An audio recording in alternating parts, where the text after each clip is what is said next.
Prep Time is brought to you by Merchants Bank, the bank that's service-built, and by Winona National Bank, personalized banking.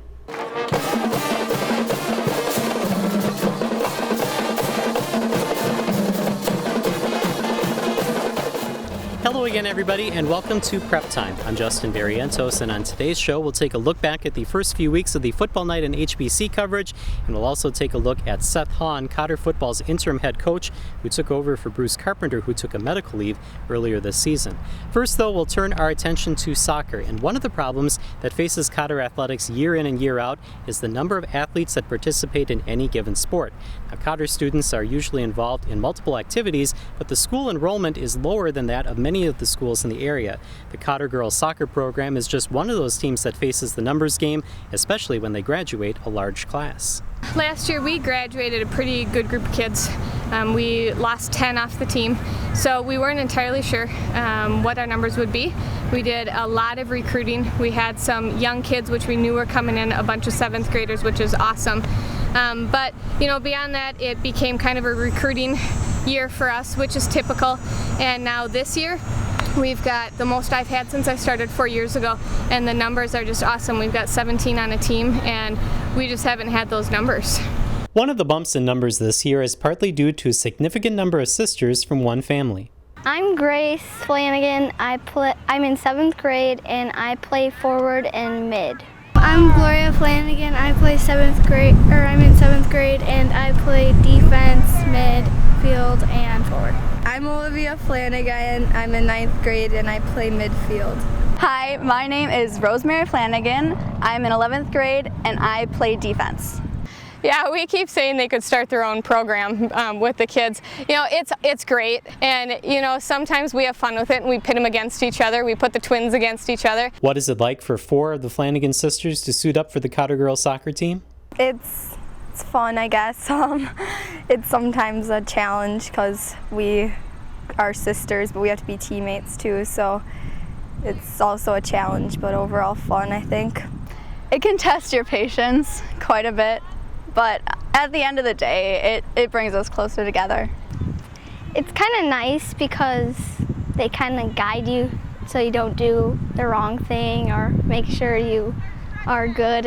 It's fun because sometimes you don't know what to do and you can just ask them for help and they'll guide you. You kind of know more about them and what they play and that sort of stuff. In some ways it's easier because you do know what they're going to do, but it's a little harder communication-wise because they're not as willing to listen to you. It's probably easier, I guess, because I know what they're capable of more than anyone else. I sit back and I just smile because they're all going to be on the same field, and while our 7th graders are on JV, we had them all up on varsity for a game, and that was just so cool. And that will happen again by the time we hit the end of the season. And to have a family of 4 on the field, and with one more coming who is younger, it's a really cool family experience. And that's what Cotter is in general, but definitely Cotter soccer, it's family. It's fun. It's a little confusing sometimes, but it's fun seeing them interact, and sometimes they argue, but they usually get along and have fun. It's always exciting when your sisters succeed, so then it's kind of just a bonus to your team succeeding. It's your sisters succeeding as well. Definitely, they're always trying to be better than each other. They'll be partners, but push each other harder. Well, not so much on the field, but it does drive you a little harder when you want to be better than your younger sisters, obviously. So it does drive you a little harder. We have other sisters too. The Myers, we have a 7th grader and a junior. And so there are other families that we've had that as well. Last year we had Kirstein's, we had a senior and a junior. Now one's graduated and one's a senior. I do think it's a great way to introduce the sport to younger kids. That's been very positive, but I don't know beyond that. I think sometimes it just becomes a good laughable moment that, they're bickering and it's like, oh my goodness, Flanagan's, or they're razzing with each other, and I think it just creates a fun, competitive, point in the season. The Ramblers are also drawing numbers from their international student base, as well as students that have tried other sports but maybe never thought to try soccer before. I think it's a gift. I think it's, we've got really good kids already on the team, and so our ability to just talk about what we do, and it's always a positive experience regardless of wins and losses, and the kids know they're cared about and they get better. And I think for us, you know, we did bring in, we've got an incredible international class this year, which we haven't seen on the girls' side. It's typical of the boys, but not on the girls' side, and so that's been huge for us to have 11 international students.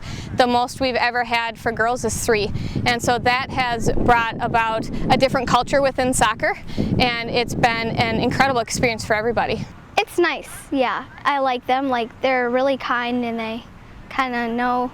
You kind of have to guide them a little bit, but they're like, they learn easily, and they're really aggressive. They're really nice, and sometimes you need to guide them, but usually once you tell them, they like get the hang of it and stuff. And it's kind of nice because you get to know them a little bit more than you would have had they just been in a couple of your classes. My first year we didn't have any. Last year, 2 years ago we had 1. Last year we had 3. Now this year we've got international kids that are in their second year of playing, and 2 have made varsity, and you know, that's just a testament to how hard they work, and they're having a ton of fun doing it. And you know, I think it's the culture within them is to work hard, and we've seen even the JV team has just leaps and bounds improved, and it's a lot of those international kids that aren't 7th and 8th graders, you know, so they kind of become leaders automatically by age, and they've just taken it and run with it. Some of them know a little more than me because they've been playing for a while, but then there's some that are really new to soccer. What is the increased number of international students participating in soccer this year attributed to? I think it's kind of twofold. One is the kids we had last year loved it, and so they were promoting within the dorms themselves, and you know, you get one excited, they get the friend excited, who gets the friend excited, and here we are with 11. And I think the other part is our local kids really took an interest, and you know, if there was bowling, they went bowling, and if there was an ice cream social, they went in at ice cream. And so kids got to know the soccer players before they got on the soccer field, and so it was a little more comfortable than just walking in blind. I think it's part of their experience coming here, and it helps them get to new culture, get to know them, and then we also get to experience it and get to know new people. What do the international students bring to the Cotter soccer program? You know, I think it's an attitude. I think that the international kids that we have on our team, it's positive. They're running out there and they're smiling like the entire time they play, and they get tackled and they're still smiling, and they keep coming back for more because I don't think they take it for granted. This is an opportunity they may not have in their home country, and so now that they've been given the opportunity, they're just loving it. And I think that's a testament, and it teaches our kids not to just say, well, I'm a 7th grader, I've got 6 years left. Well, you may or may not. You never know when your time is done. And so I think they've taught us to just enjoy every piece of it, whether we're running or playing. It does just put it in a different perspective. Like, for them it is just about having fun, and sometimes you get a little caught up in the competition of things, but it kind of just brings you back to that, like back to the basics almost of you're just playing soccer so that you can have fun. Soccer-wise, it's fun to see people who are really excited to play. It's new for them, so they always have a lot of energy, and little accomplishments make them really excited, so it kind of brings you back to your roots. This mix of younger and older students, international and American students, is all tied together by Coach Marie Barrientos. What is she like as a coach? She kind of just has a way of doing it, and it gets you very motivated, unlike some of the other coaches I've had. If I'm doing something like I'm not really in the exact spot, she'll just tell me, and then it does help me a lot. She's a great coach. She helps you if you need help. You can just ask her any question and she'll help you. Just, I don't know, just the way that she carries herself and the way that she speaks to you, she's not speaking down to you, and she's not building you up falsely. She just tells you honestly. She tells you what you can do better. She tells you what you're not doing so well, but she really does motivate you positively. I've had Coach Barrientos for a long time, and she's great. She's a great role model, and she's always pushing us, and she knows exactly what you personally need to work on, and she'll make sure that you know that, and she takes time to focus on each individual player. The Cotter girls soccer team will have basically the same team when they come back next year, as only 3 seniors graduate from this year's team. Coming up here on Prep Time, we'll take a look at highlights of some of the games that we've covered on Football Night on HBC. Anybody can make your business a victim of fraud. In fact, if your business hasn't been affected by fraud yet, it's only a matter of time. Don't take that chance. Merchants Bank offers fraud detection and prevention solutions that can help protect your business accounts from check and electronic payment fraud. Don't wait until your luck runs out. Get help from Merchants Bank today. Start saving on the heating and cooling of your home with the Bryant Evolution Hybrid Heating System from River City. Buy now and get a big cash back reward plus great financing options. Call River City today. We're your heating and cooling go-to guys. My main concerns about banking online was I wasn't sure I had control over it like I did if I did banking actually in a bank. My kids told me that, you know, Mom, you can do this. It makes life a lot easier to be able to do it right at your home without having to even go to the bank. I can just do it wherever I am. I do not consider myself a techie person, but they make it very easy. I did not feel mobile banking was difficult to learn at all. Give it a try. You're going to like it. When your heating or cooling system breaks down, you can count on River City Heating to be there for you.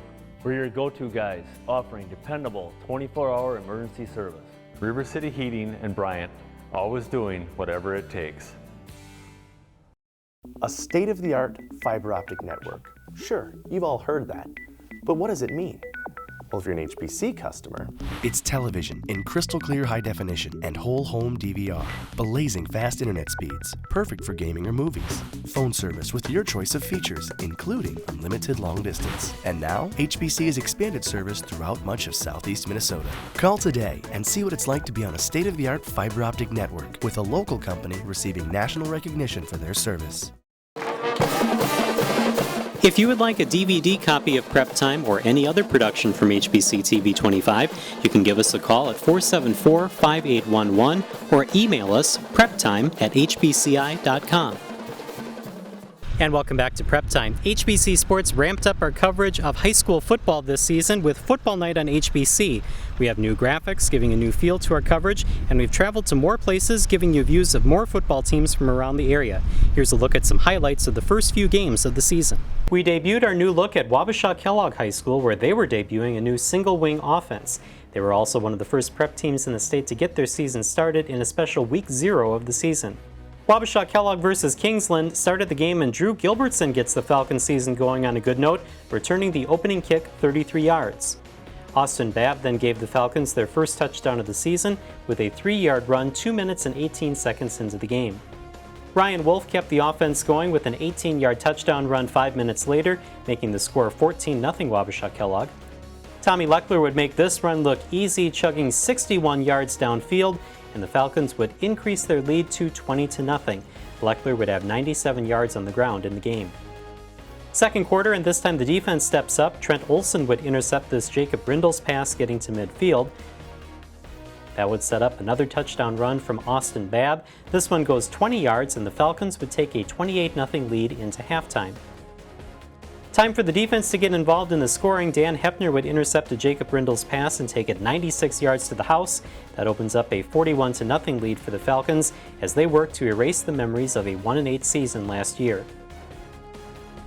Eric Norgrant would take advantage of a bad snap and sack Rindles, adding to the woes for Kingsland.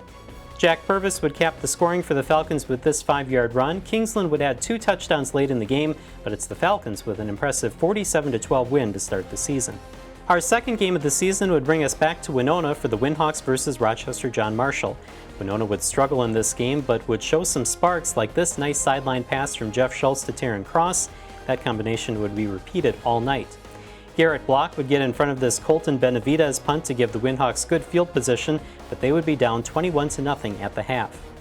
Third quarter, and the Windhawks get on the board. Schultz to Cross in the back of the end zone, 16 yards for the score, and Winona cuts the lead to 21-6.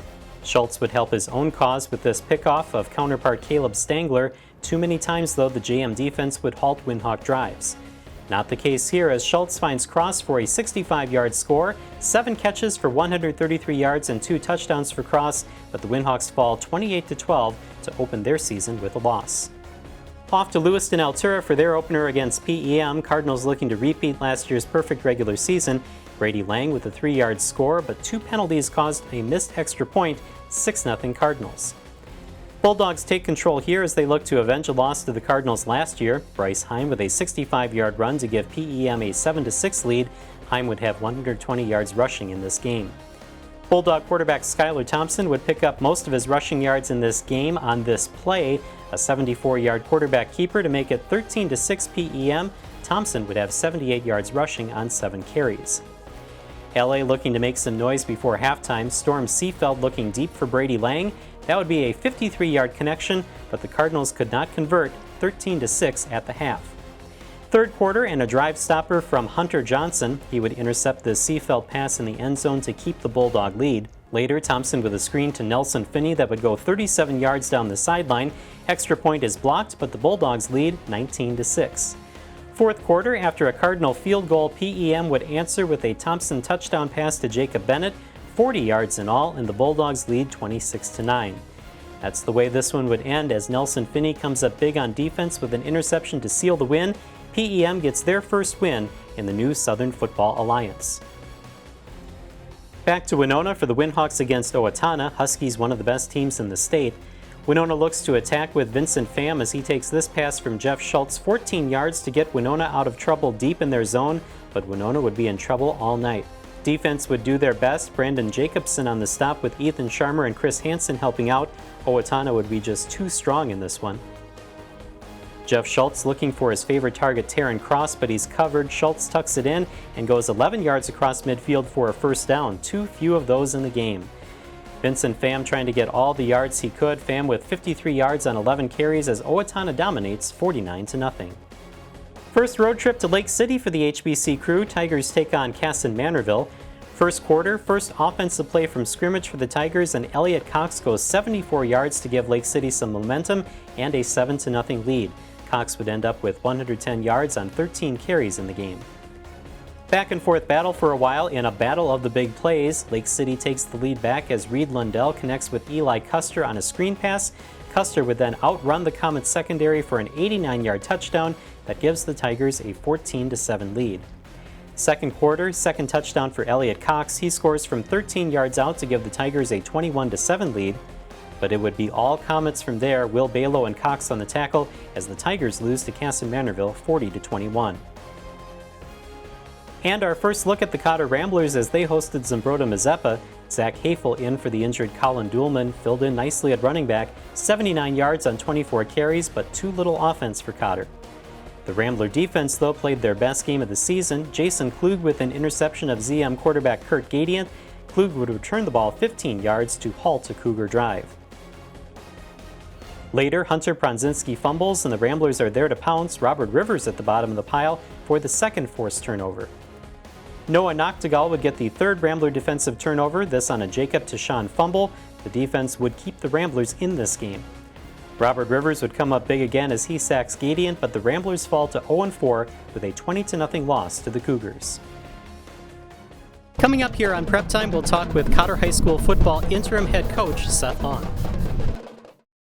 My main concerns about banking online was I wasn't sure I had control over it like I did if I did banking actually in a bank. My kids told me that, you know, Mom, you can do this. It makes life a lot easier to be able to do it right at your home without having to even go to the bank. I can just do it wherever I am. I do not consider myself a techie person, but they make it very easy. I did not feel mobile banking was difficult to learn at all. Give it a try. You're going to like it. Hi, my name is Joe Glendy and I am HBC. I am the HBC Air Network Engineer located in the Winona office. I spend my free time streaming movies with my girlfriend Janelle, as well as playing online video games. HBC's leading edge internet service has the speed, reliability, and capacity I require for all my online entertainment needs. HBC's LumenNet internet service even offers symmetrical upload and download speeds. We are HBC. Anybody can make your business a victim of fraud. In fact, if your business hasn't been affected by fraud yet, it's only a matter of time. Don't take that chance. Merchants Bank offers fraud detection and prevention solutions that can help protect your business accounts from check and electronic payment fraud.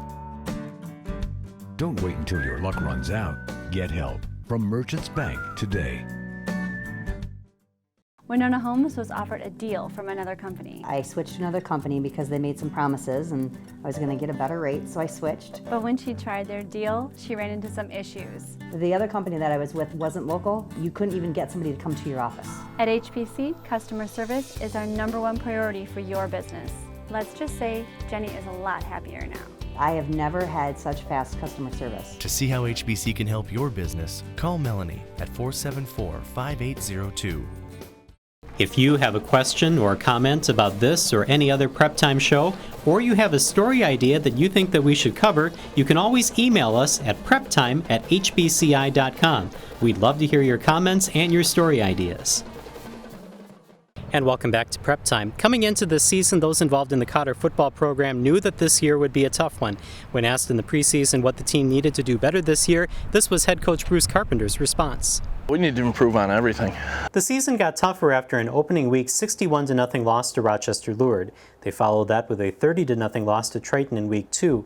But the biggest surprise would come days before their third game. On Wednesday, September 11th, Cotter released this statement announcing that Carpenter would be leaving his duties at Cotter for undisclosed medical reasons. The program would then be turned over to assistant coach Seth Haun, who immediately thought this. How are we going to get through practice? My thought process every day from that is let's just get through today. And the coaching staff has really been really good about the same thing. Let's just make sure we get everything lined up so that we can run smoothly, so that the kids can be prepared, so that basically we're trying to prepare ourselves so that the kids can be put in the best position to be successful. Haun, a native of Tomah, Wisconsin, played center for the Winona State University football team from 2006 to 2009, where he played under Bruce Carpenter, who was the Warriors' offensive coordinator before moving to Cotter. After college, Haun made one stop before joining the Ramblers. I spent 1 year teaching over at Bluffview Montessori here in Winona, and then my second year at school, I came here to teach, and Coach Carpenter asked me to help him coach football, and that's kind of how I got my foot in the door here. Did Haun ever consider coaching before getting the offer from Cotter?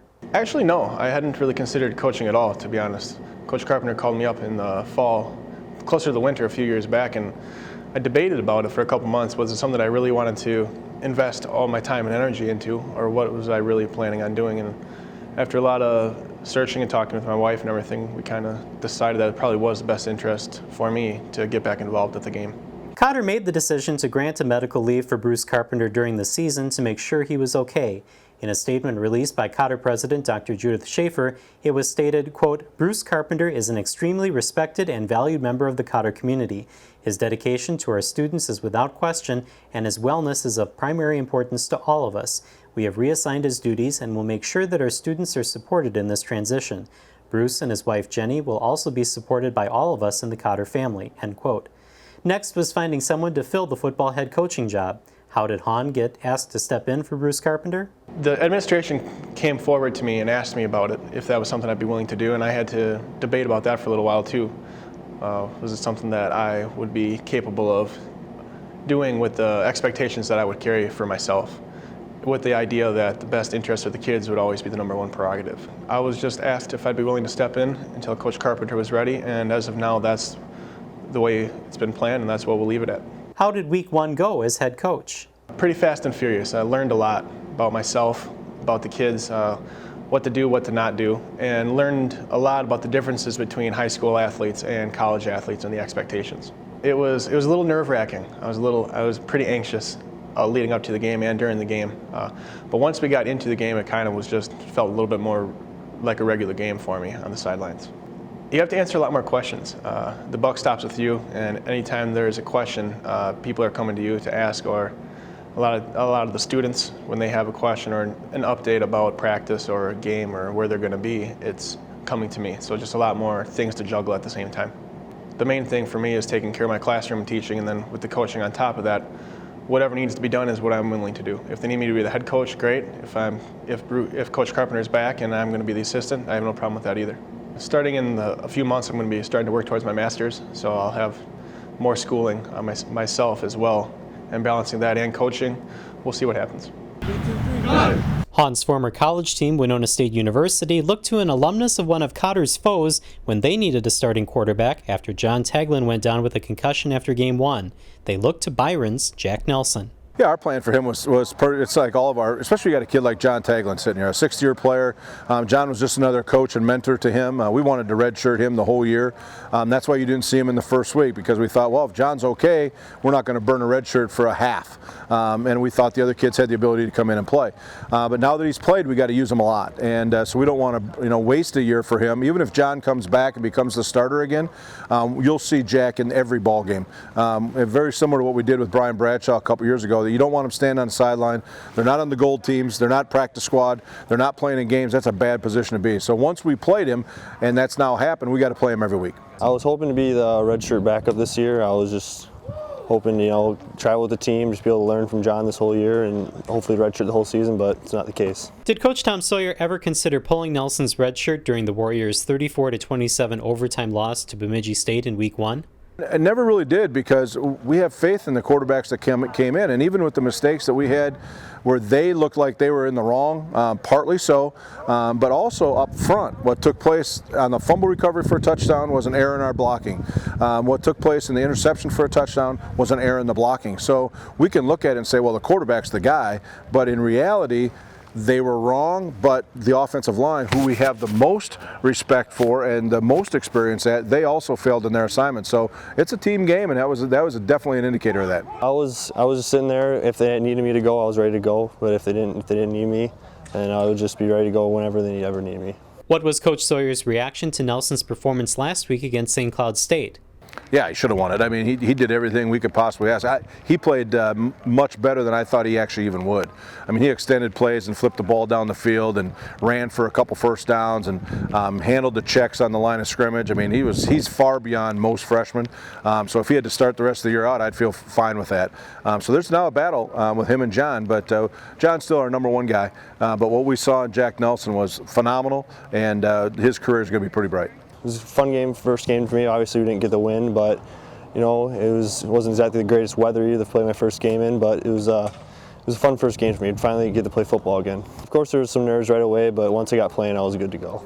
I've been preparing each week that I'd have to play, maybe the starter, but as soon as they told me I was a starter, I was ready to go, ready to play football. What were some of the factors that led Sawyer to recruit Jack Nelson?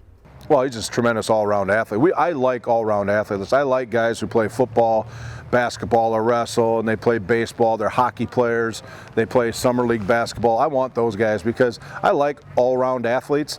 And when I went and saw Jack play basketball over at Casa Manorville, and he threw down a 2-hand dunk off the backboard, we knew he was a pretty special talent. And obviously, he could throw the ball. We saw that. He threw a 70-yarder, in one game. I mean, he's got a big arm. But the way he competes and he's quiet, his demeanor, all those things were things that were important to us looking for a quarterback. And we didn't know he was going to be playing this year, but all those things are now true. So I think Coach Keller and I really kind of pinpointed the right kid. And we got another kid, Darren Beankin from Farmington's, exactly the same way. And he's now he's redshirting too. So now we have two young kids that we really, really are high on. I had 2 coaches that both played here. And then when they started recruiting me, my coaches helped me tell me how great this place is. Once I took my visit, coaches made me realize how great it is, and I just knew once I came on my visit. From that first game, I knew it was going to be a fun atmosphere. When I came on my visit, I knew it was a great atmosphere. Fans go nuts here, so it's pretty fun. And that's all the prep time that we have for you this week. I'm Justin Barrientos. Thank you for joining us, and we'll see you next time.